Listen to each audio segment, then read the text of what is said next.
O Cienge Podcast da Construção está começando para colocar você bem perto das inovações que movem a indústria da construção civil. Esse episódio foi gravado durante o Constru Summit 2024, o maior evento de gestão e tecnologia da área. Vamos lá!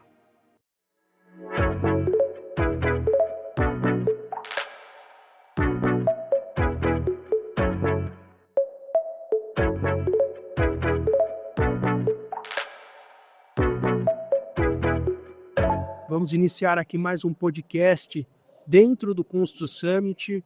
Esse podcast que a gente vai falar sobre o departamento de suprimentos. Eu sou o Fernando Taricano, sou gerente de contas na Constru Market. Estou à frente da área comercial do Constru Compras, que é uma plataforma da Constru Market, né? Hoje Cienge Constru Compras. E tenho o prazer de apresentar aqui o Angel Ibanez, diretor de suprimentos e ESG, que é o assunto principal que a gente vai falar, na Tegra Incorporadora.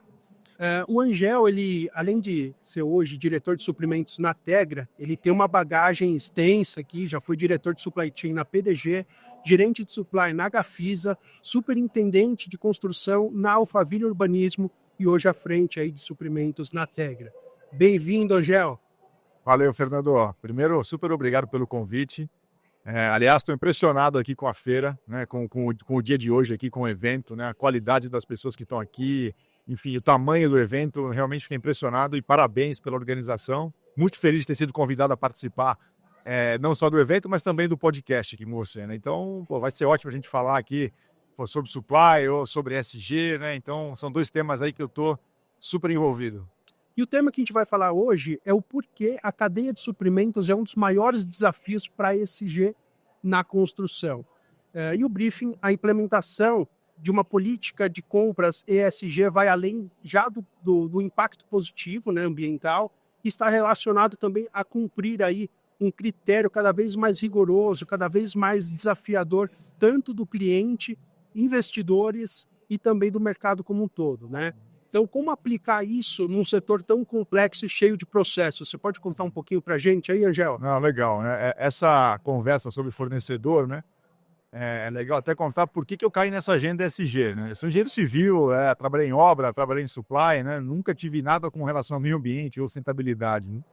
E quando nós começamos a discutir esse assunto internamente na Tegra, né? Se nós iríamos ou não começar essa agenda da sustentabilidade, né, na Tegra, primeira pergunta que veio, né, foi, não dá para a gente falar que a Tegra vai ser uma empresa sustentável se a cadeia de fornecedores não for também, né? Porque a nossa operação, assim como da grande maioria das construtoras, ela é 100% ou quase 100% terceirizada, né? Então você depende aí dos fornecedores do mercado todo de maneira bem intensa. Então o primeiro desafio foi esse, né? E a resposta nossa foi, bom, nós temos que cuidar da cadeia de fornecedores. E como eu estava na reunião, né, e eu era responsável, na época eu era diretor da área de suprimentos, e aí então, você então já está aqui na mesa, você vai ser o dono dessa agenda. Veste a camisa e faz a turma abraçar a casa. Exatamente, né, porque nós entendemos que ali que o maior desafio, né, ou pelo menos um dos grandes desafios, ia ser colocar essa cadeia de fornecedores para dentro do jogo, né? Sim. E se a gente pensar, né, no nosso setor de construção, e a gente olhar os impactos que a gente tem nessa agenda ESG, né? Então, se você olhar no pilar ambiental, por exemplo, né, a questão das emissões, né, é estimado que, se você considerar a fase de construção e a fase de operação de um edifício, né, e olhar isso em termos mundiais, né, só aí você tem mais de 35% de toda a emissão do planeta. Está relacionado a esse setor.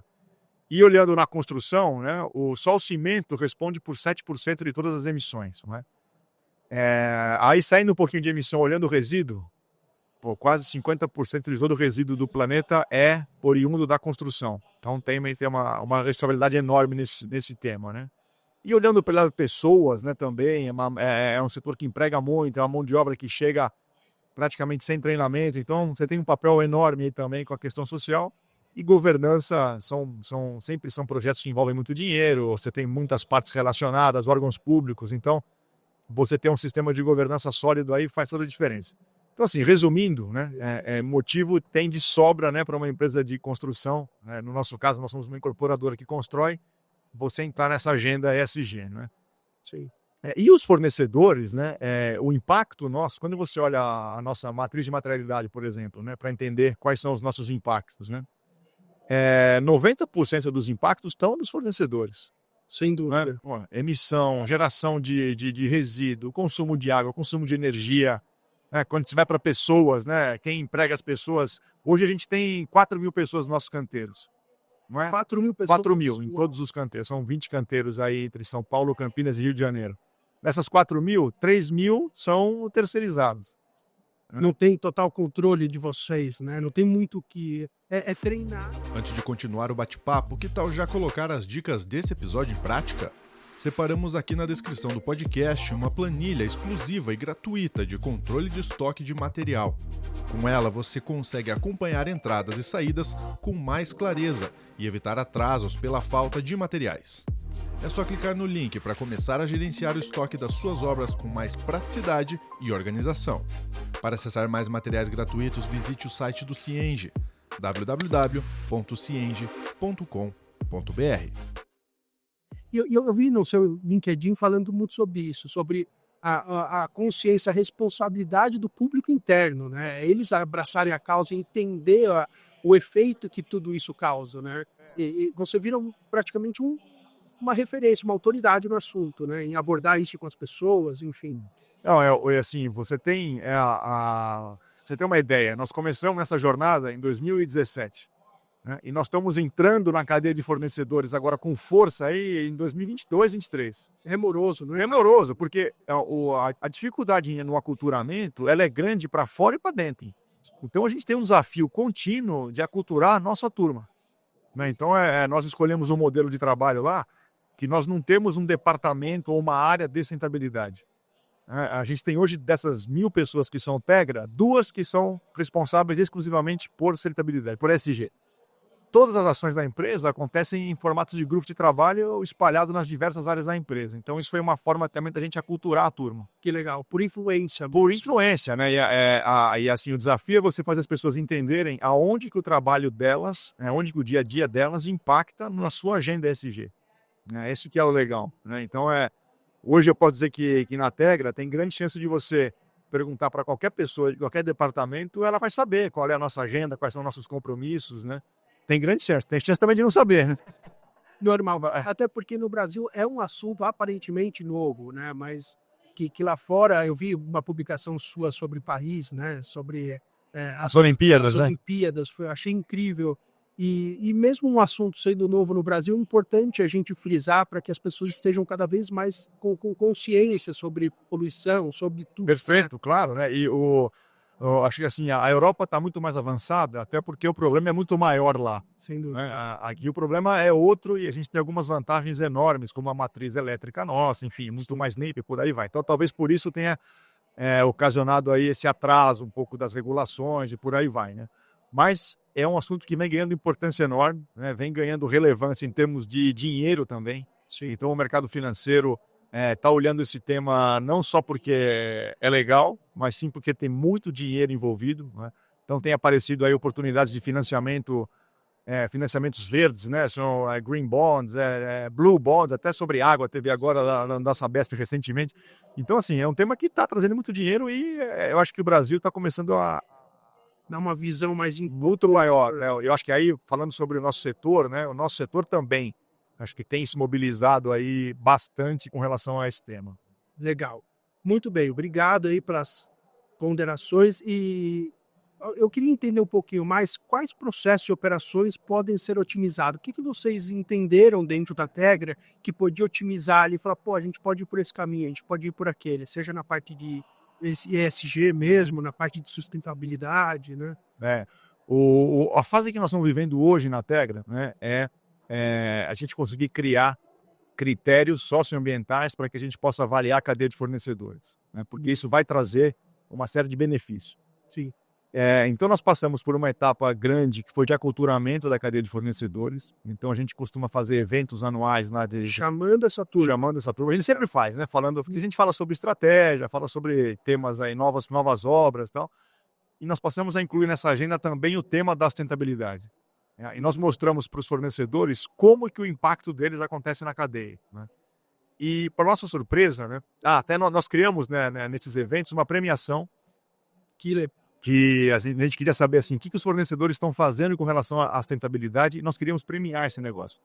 E quando nós fizemos isso, nós não tínhamos muita ideia do que iria aparecer de projeto, né? E aí, para nossa surpresa, apareceram quase 50 projetos. Meu Deus! Relacionados a tudo que você imagina. Consumo de água, consumo de energia, ação social, programa de treinamento com a mão de obra. Então, assim, uma coisa que foi legal também para a gente é que a cadeia de fornecedores ela faz muita coisa.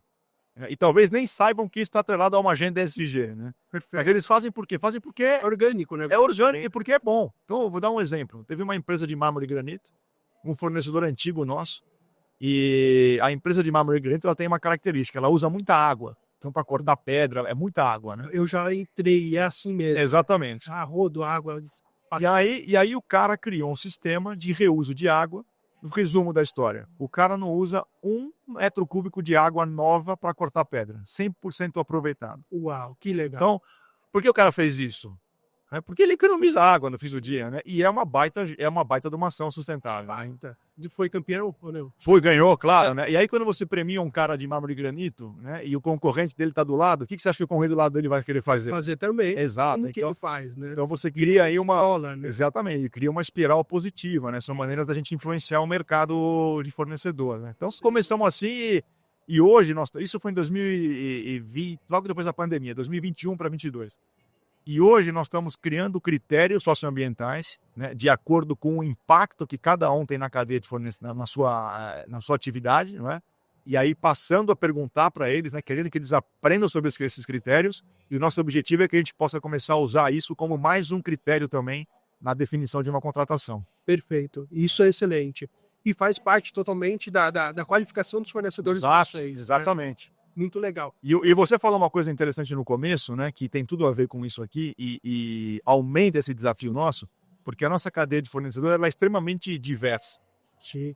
Então, você vai construir um prédio residencial, por exemplo, né? A gente tem ali dentro, no nosso modelo de compra, mais ou menos 200 compras diferentes que a gente faz. De insumos, serviços. Tudo sem equipamento, tudo que você imagina. Tem muito mais insumo do que isso. Se você for abrir por SKU, é muito mais. Mas da forma que a gente agrupa para comprar isso, são 200 grupos de mercadoria que a gente chama. E aí o desafio nosso, né, é justamente a gente entender que impacto cada grupo de mercadoria tem para que a gente possa fazer as perguntas certas para esses caras. Perfeito. Você não vai falar de água para um cara que não mexe com água. Exato. Não vou falar de emissões para um cara que só emprega gente, não tem, né? Então, esse é o desafio que a gente fez. Né? A gente fez esse mapeamento e agora nós estamos montando os questionários, né, e começar a levar isso para tudo. Para os fornecedores. Que legal. É um baita trabalho, é um Sim. baita desafio. Mas até falando sobre a fala que eu comentei de isso ser uma escola, né? Eu acho legal você sendo referência, a Tegra sendo referência, que dá caminhos, né? Você aqui fazendo esse podcast para a galera, dá caminho para alternativas. Como que o Angel faz? Como que a Tegra aplica, né? E aqui você fala de forma aberta, porque eu acho que é um senso comum, né? Todo mundo quer aprender mais sobre isso. E tem uma outra coisa também, né? ESG, né? Diferente de uma tecnologia que você possa ter um diferencial, né? Que você vai esconder isso e tal. O ESG é um assunto que você não resolve sozinho. Ele é comunitário, é coletivo, né? Assim, eu preciso do mercado sendo ESG para que a gente possa atingir as nossas metas ESG. Um fornecedor de mármore e granito que tenha 20 clientes que não exigem nada dele com relação ao ESG e só eu exijo, ele não vai investir. Ele vai dizer assim, legal, Tegra, Angel, isso é muito legal, mas, cara, eu vou vender para os outros que não enchem a paciência com esse assunto. Então, para nós, o ESG, diferente dos outros temas, ele só vai dar certo se a cadeia toda entrar. Abraçar. Então, as outras incorporadoras, construtoras, têm que começar também para que o mercado, de fato, mude. Sim. E ESG, assim como tecnologia, né, que a gente estava ouvindo hoje na palestra do Cristiano, não é mais uma tendência, né? Eu acho que é uma pendência, né? Sim. A gente está numa pendência e é super importante que as pessoas incorporem isso para si mesmo, né? Tanto no corporativo, pessoal, enfim, para que a gente possa ter do melhor para os nossos filhos, para uma construção mais segura, uma construção mais ética, algo que realmente dê gosto de fazer. Né? Não, e a gente costuma fazer um paralelo com a ISO 9000. Né? A gente falava na década de 90, né, quem teve lá as ISOs, né, de forma pioneira tinha um diferencial. Né? Hoje em dia, você não consegue nenhum financiamento se você não tem a ISO 9000. Né? Sim. E a gente acredita que isso aconteça também com ESG. Né? Então, se você não tiver projetos certificados ou projetos com práticas de eficiência, não construa de maneira eficaz, né? Você talvez eventualmente não vai ter financiamentos. Né? Eu acho que em 5, 6 anos no máximo. E com uma diferença. Né? A ISO 9000, você não mudou o seu modo de viver. Né? No ESG, você vai ter que mudar a sua forma de viver também. Né? Porque é como esse assunto vai... É como nós vamos dar certo ou não. Né? Não vai depender só das empresas e dos governos. Né? Vai depender das pessoas também. Perfeito. Né? Isso é importante, até eu falo pelo condomínio que eu moro. Antigamente não tinha lixo reciclável. Hoje em dia, há um tempo atrás, eles colocaram a parte de recicláveis, né? E era impressionante como a aderência era baixa. Eu entrava tem uma área específica para resíduos, para lixeira, né? E eu entrava, eu via ali que o orgânico era gigante, o reciclável era pouco. Hoje você vê o contrário, o orgânico pequenininho, pequenas sacolas e o orgânico gigante. Então é importante que a população em si, principalmente no corporativo, né, que envolve tanto dinheiro. Não, e você agora tocou num ponto que é crucial também, é legal comentar. A gente tomou muita ação, né, no início do nosso programa, que a gente resolvia a construção. Então a gente falava separava os resíduos, buscava materiais ecoeficientes, né, em termos de carbono incorporado, tal, na fase de construção. Só que quando eu falei no comecinho que a construção, né, e todo o mercado é responsável por 40% das emissões, 35%, um terço é na fase de construção e os outros 2/3 são ao longo da vida do empreendimento. E aí nós vamos entender como que a gente poderia melhorar a performance do edifício ao longo da vida do empreendimento. Então nós buscamos uma certificação, né? Existem algumas, a gente escolheu a certificação Aqua, que ela é bastante adequada a edifícios residenciais. Aqua é alta qualidade ambiental, né? Ela é de origem francesa, tal, mas enfim, ela é focada na performance do edifício ao longo da vida dele, principalmente com relação a conforto térmico-acústico e também com a eficiência de consumo de água e energia e também na gestão de resíduos. Então hoje, 100% dos nossos projetos têm essa certificação, 100%. E a gente entrega para o morador um edifício que é muito mais eficiente na questão de consumo de água, energia e com espaços específicos para coleta de resíduo. Que legal. E aí, assim, o desafio nosso agora qual que é? É aculturar o cliente. O cliente. Porque não adianta eu entregar... Exato. Não adianta eu entregar um produto para o cara altamente eficiente e ele começar a fazer alterações sem saber o que está acontecendo. Então esse é um desafio. E aí que vem o legal também. O poder público começou a criar incentivos, como, por exemplo, várias cidades têm um IPTU verde, você deve ter ouvido falar, que dá desconto no IPTU se o teu condomínio tem práticas de sustentabilidade implementadas. Como, por exemplo, espaço para separar resíduo, alimentação com painel fotovoltaico. Então, assim, estão aparecendo vários estímulos, né, vários incentivos, né, e eu acho que isso vai fazer com que o assunto de fato aí turbine e a turma se aculture, porque vai mexer no bolso. Sim, sem dúvida. Que legal. Vamos lá. Vamos ver se a gente tem mais tempo aí sobre... A gente já falou sobre a importância da avaliação de fornecedores, eu acho que foi uma das pautas principais aqui desse nosso papo. E para uma empresa que busca estar dentro dos padrões de ESG na cadeia de suprimentos, quais seriam os principais pilares dessa transformação? Você consegue pautar, sei lá, uns 2, 3? Claro. Primeira coisa, né? Não dá para você criar uma área de suprimento sustentável se a sua empresa não tiver uma agenda ESG, uma agenda sustentável. Então, a primeira coisa, a empresa tem que definir qual é a sua estratégia de sustentabilidade. Quais são os seus impactos e definir o que ela quer fazer, o que ela quer maximizar do que é bom, o que ela quer reduzir do que é ruim. A partir daí, você desdobra essa estratégia para as diversas áreas da empresa. Para produto, para projeto, para engenharia e para suprimentos também. E aí você vai entender, a partir desses impactos que você quer reduzir ou maximizar, que fornecedores podem contribuir positiva ou negativamente. E aí, a partir daí, você define esses critérios e começa a incluir isso como parte do processo de homologação, né, depois de avaliação, qualificação e por aí vai. Né? E esse campeonato aí, essa competição, eu achei super bacana, que é a competição do bem, né? Claro, quem fizer mais claro, bem, exato, ganha mais bem, né? Então é isso. Acho que é isso, Angel, obrigado pela sua participação. Pessoal que acompanhou aí, que vai acompanhar depois, Sigam o Angel Ibanez no LinkedIn. Cara, vários conteúdos super massa, super interessantes. É um prazer estar aqui com você. Curta o evento e seja mais uma vez bem-vindo. Legal, Fernando. Foi ótimo papo aí e vou aqui aproveitar o dia de hoje aqui. Volto à noite só para São Paulo. E tô arrependido de não ficar amanhã também, mas vou aproveitar hoje aqui. Legal. Obrigado, Angel. Valeu. Esse foi o episódio de hoje. Aproveite para nos seguir no YouTube, Spotify e Cienge Comunidade. Espero você semana que vem em mais um Cienge Podcast da Construção. Até mais.